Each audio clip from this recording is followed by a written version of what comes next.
Welcome to the Slop Temple. We pray this video helps. You start by exposing what word hides.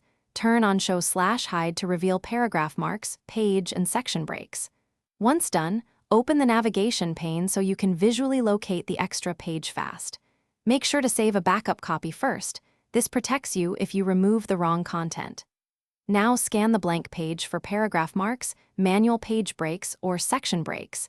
These are usually the culprit. You're ready to target the specific markers that create the unwanted page. You'll now remove the elements forcing a new page.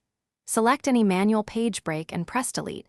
If paragraph marks remain, delete or backspace them carefully. For section breaks, click at the break and change it to a continuous break or delete it if layout allows, because section breaks often create empty pages. If a large table, image, or margin forces the page, resize or adjust paragraph spacing. Reducing the object or margins will snap content back up and remove the extra page. Finally, verify that deleting markers removed the page. Check page count and view print preview or export to PDF to be sure. Make sure headers and footers stayed correct. If they shifted, adjust section header settings or reapply the desired header. If the extra page persists, copy the main content into a new document to strip hidden formatting, or inspect stubborn section breaks again. You'll often find an overlooked break or oversized element. That single troubleshooting tip usually resolves.